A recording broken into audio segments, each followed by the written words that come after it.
दोस्तों वह समय आ ही गया है जब चीन जैसे घमंडी देश का घमंड चकनाचूर हो गया है। अब यूएन चीफ ने भी यह संकेत देना शुरू कर दिया है कि अगर कुछ बड़े देश जो डिजर्व करते हैं आज की डेट में वीटो उसे नहीं दिया गया तो सब छोड़ देंगे यूएनजीए।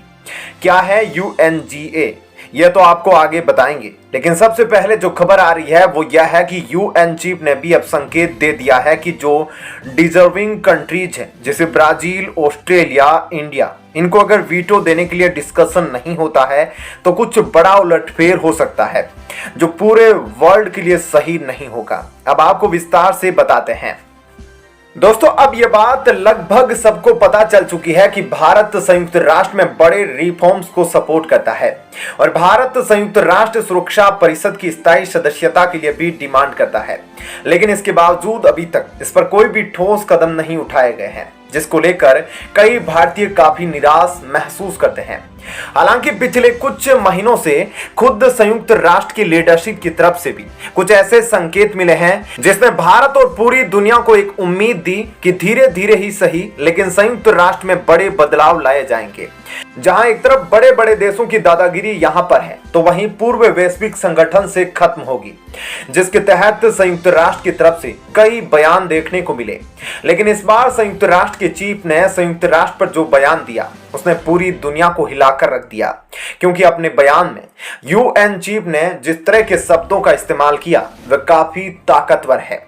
दोस्तों आप स्क्रीन पर एक आर्टिकल देख सकते हैं जिसमें यूएन चीफ के बयान की एक झलक मिल जाएगी, जिसमें यह बात साफ तौर पर कही गई। उन्होंने संयुक्त राष्ट्र को खुलेआम पैरालाइज्ड और डाइफंक्शनल संगठन बताया, यानी कि खुद संयुक्त राष्ट्र महासभा के प्रमुख ही संयुक्त राष्ट्र को शक्तिहीन और निष्क्रिय कह रहे हैं, जो कि अब तक के सभी बयानों में सबसे कठोर और बड़ा बयान है।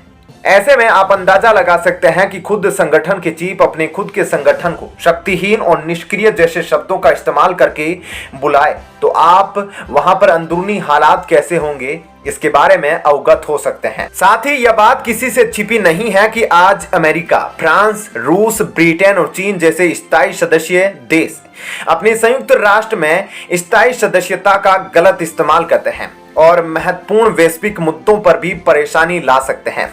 उदाहरण के लिए हम चीन की तरफ से आतंकवादियों को ग्लोबल रिकॉग्निशन मिलने से परेशानी लाना या फिर रूस का यूक्रेन युद्ध पर अपने खिलाफ कोई प्रस्ताव रखने पर रोक लगाना, इन सभी बातों को आप देख सकते हैं। और सिर्फ इतना ही नहीं, आपको याद होगा कि अमेरिका फिलहाल विश्व का इकलौता ऐसा देश है जिसने युद्ध के दौरान किसी देश पर परमाणु हमला किया हो और उसके बावजूद एक स्थायी सदस्यता होने की वजह से अमेरिका संयुक्त राष्ट्र द्वारा खुद पर लगाए गए कठोर सैंक्शन से बचने में सफल रहा। यानी कि जब भी यह बात कही जाती है कि यूएनएससी की स्थायी सदस्यता का गलत इस्तेमाल होता है तब कोई भी बात बड़ा चढ़ा के नहीं होती। ऐसे में अब ना सिर्फ भारत और कई अलग अलग छोटे देश बल्कि खुद संयुक्त राष्ट्र की लीडरशिप भी इससे परेशान हो चुकी है और अब बहुत ही जल्द इसके खिलाफ बड़ी बगावत शुरू होने वाली है, जिसके बाद पूरी दुनिया या तो एक रिफॉर्म्ड यूएन को देखेगी या फिर यूएन जैसा ही कोई संगठन नहीं बचेगा, क्योंकि अब काफी समय से भारत और बाकी देश यूएनएससी में अपनी स्थायी सदस्यता के लिए न सिर्फ अपनी आवाज उठा चुके हैं बल्कि उस फैसले के लिए काफी समय से इंतजार कर रहे हैं। ऐसे में अब जल्द से जल्द यूएनएससी को कोई सही फैसला लेना होगा, नहीं तो इसका अंजाम काफी बुरा हो सकता है, क्योंकि फिर बाकी सभी देश भी यूएनएससी को छोड़ देंगे। अब आगे देखना होगा यूएन चीफ के इस बड़े बयान के बाद यूएनएससी द्वारा क्या कदम उठाए जाते हैं और क्या भारत को इसकी स्थायी सदस्यता मिल पाती है या नहीं।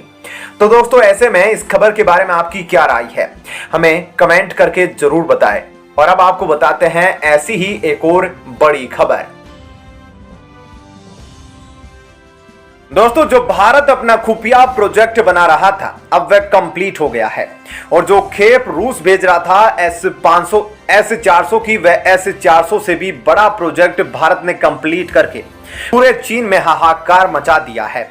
आपको बता दें कि चीन अभी भी बस इसी तलाश में है कि किसी तरह से उसे एमटीसीआर में सदस्यता मिल जाए ताकि वह 400 किलोमीटर से ज्यादा तक वार कर सके किसी भी हथियार से। लेकिन भारत उसे कहां देने वाला है, जबकि भारत ने अब S-400 की तुलना में बड़ा प्रोजेक्ट कंप्लीट किया है जो भारत को 360 डिग्री सुरक्षा प्रोवाइड करवाएगा। यानी कि अगर भारत सेंटर को ले तो भी 360 डिग्री के आसपास कुछ नहीं होने वाला है दोस्तों। और यह 400 तो क्या 800 किलोमीटर से भी ज्यादा तक वार कर सकता है। क्या है यह प्रोजेक्ट और क्या चीज भारत ने कंप्लीट की है, उसके बारे में अब आपको इस वीडियो में डिटेल से बताते हैं, जिसे जानने के बाद आप खुद जरूर यह सोचेंगे कि अब चाइना यूनाइटेड नेशन में जाएगा और भारत के खिलाफ इसके लिए कुछ ना कुछ साजिश जरूर रचेगा। इस प्रोजेक्ट को जानने के बाद चीन क्या करेगा वह तो हम आपको किसी और वीडियो में बताएंगे, लेकिन इस वीडियो में आपको बताते हैं उस खुफिया प्रोजेक्ट की कंप्लीट जानकारी जो भारत ने बनाया है, जिसे S-400 का बाप भी कहा जा रहा है। लेकिन उससे पहले बता दें कि यह पूरी तरह से पब्लिक डोमेन पर उपस्थित जानकारी के आधार पर है। दोस्तों, भारत ने हाल ही में उस बहुप्रतीक्षित मिसाइल डिफेंस सिस्टम का परीक्षण कर लिया है जो बहुत ही खतरनाक है, जिसे लेकर भारत ने नहीं बल्कि दुनिया भर के कई बड़े वैज्ञानिकों ने खुलासे किए हैं। भारत जिस BMD प्रोग्राम पर काम कर रहा है उस मिसाइल की इतनी ताकत है कि यह बैलिस्टिक मिसाइल तक को रोक सकता है और यह भारत के इतिहास का अब तक का सबसे खतरनाक मिसाइल डिफेंस सिस्टम प्रोग्राम है। इसकी टक्कर का कोई भी डिफेंस सिस्टम शायद ही दुनिया में किसी और देश के पास हो। साथ ही अभी भी यह कंफर्म नहीं है कि भारत ऐसे कितने डिफेंस सिस्टम पर काम कर रहा है और इनकी ताकत कितनी है और भारत कब इन पर खुलासे करके दुनिया को चौंका दे। दोस्तों, चीन और भारत के बीच अक्सर टेंशन होती रहती है और मान लो कभी चीन ने भारत पर परमाणु मिसाइल से हमला कर भी दिया तो भारत का डिफेंस सिस्टम उसको वहीं पर उसी जमीन पर मारकर नष्ट कर सकता है। उसके साथ ही दोस्तों, भारत के DRDO ने BMD शील्ड को तैयार किया है, जिसने भारत के काम आने वाली 3500 इंच की मिसाइल का टेस्ट भी किया है। ऐसे में किसी को इस बात का अंदाजा नहीं था कि BMD को लेकर भारत ऐसा भी कर सकता है। दोस्तों, BMD शील्ड पर AD-1 और AD-2 के साथ भारत 2 और मिसाइलों की तैनाती करने वाला है। इसके साथ ही बराक 8 को भी यह रिप्लेस कर देगा और एक और घातक मिसाइल इस पर लगाई जाएगी और इस BMD शील्ड का ऐलान खुद DRDO के चीफ ने किया है।